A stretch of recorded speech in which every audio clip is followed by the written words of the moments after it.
Hi, good morning, Carly. How are you? Oh, I'm good. Thanks, Ian. Excellent. Welcome. And this month we're going to be doing, of course, the May sales report. But first, tell me about your first month. How's it been going? Well, you've been keeping me busy. We've been showing houses, learning about home inspections, and going on the tour every Tuesday to see the values of what's on the market. So it's been really interesting. There's lots to learn, isn't there? So much to learn. Yeah, not like the course. Yeah, the course is this thick, but there's much more than that.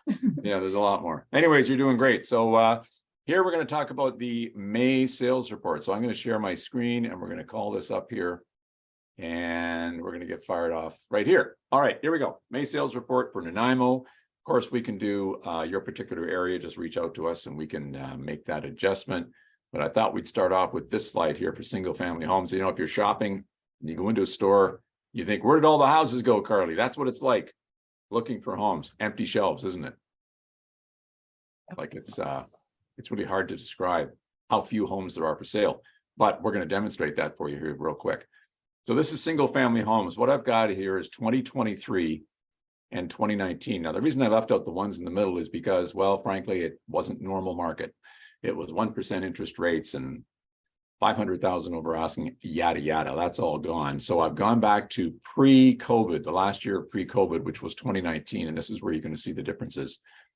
So sold 116 single family homes sold in the month of May.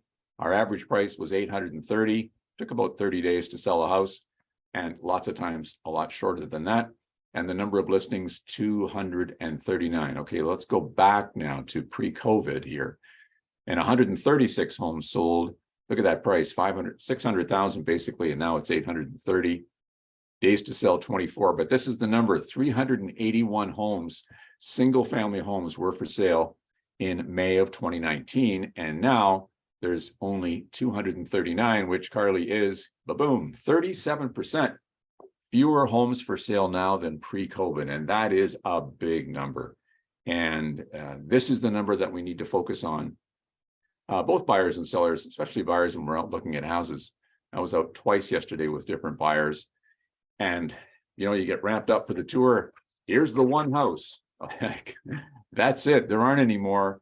And sure enough, both the homes we saw yesterday are going to be in multiple offers for sure, with at least 2 or 3 other competing offers to it. And there's really no other way. The demand is still high. And that's going to continue, we think. We really don't see a lot of change in that right now. And Carly, we're going to go to condominiums. Why don't you do condominiums here? Great. So we're looking at the condominiums slide here. And so I really like the perspective of looking back to 2019 of pre-COVID times. Right now, for the month of May, 24 condominiums sold. And that's down from pre-COVID times. We also have the prices are much higher right now. So $469 is the average price of a condominium compared to pre-COVID times of under $300,000. So there's definitely a shift in the price point. Days to sell 36. They're taking a little bit longer to sell compared to 21 days. They were moving a little bit faster. And the number of listings, there are more on the market, slightly more, but I guess that's the most comparable number that we see compared to our pre-COVID times. So yeah, that's the current condominium market. Well, one of the things I think we see the difference between single family and condominiums, I think condominiums are more impacted by high interest rates. And I think that's because of more first-time buyers coming into the market. And if you think of a lot of people buying a single family home or a retirement patio home, they already own a house and they have the equity and there's, you know, challenges getting out of it. But for condominiums stepping into the market, you're qualifying, Carly, now. I mean, the bank or financial institution might be saying, sure, you can have 5.4, but you're qualifying at 7.4, right? 2% higher with that qualifying rate. That makes a big difference, doesn't it? So that really holds some buyers back. And that's why we're seeing them not selling as fast and some of them taking some big price reductions to get them sold. It's all about motivation. Now, condominiums and stratified living, Carly. How about this one?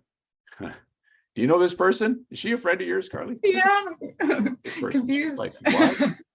And, you know, Carly and I were talking about, and Abby, our assistant here in the office, was talking about how can we help people with strata living. And one of the things with stratified living is this is the future of living on Vancouver Island. When we have, I'm looking out my office here at Mount Benson and the ocean on the other side, it's inevitable. Lots are getting smaller and people are living closer together, which means it's stratified living. And a lot of folks don't understand what that means to live in a strata, Carly. And so what are we going to do about that? Hey, Strata Smart, tell us about that.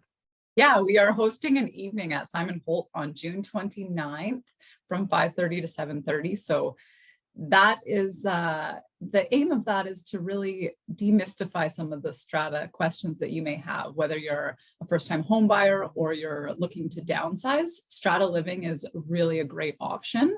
And sometimes we think about strata and we feel like maybe we've landed on the moon, but we want to just break it down and make it fun and understandable. And so bring your questions, bring a friend, and join us at Simon Holt on June 29th. And of course, Carly, everything's more fun with a glass of wine. I couldn't agree more. But the top 5 things, what does a strata fee include? Why should you care about a strata? Well, when you live in it one and it goes sideways, you will care. So the more you know in advance, you're going to make a better decision. What are the benefits? What type of property can be stratified? What do I need to know about rules and bylaws? We're going to try and keep it as easy as we can with lots of time for questions. So reserve a spot and bring a friend to that. Well, that's the report for this month. And if you want to make an appointment with Carly or I, just hit the button below in the link and we'll get back to you right away. Okay. Thanks, Carly.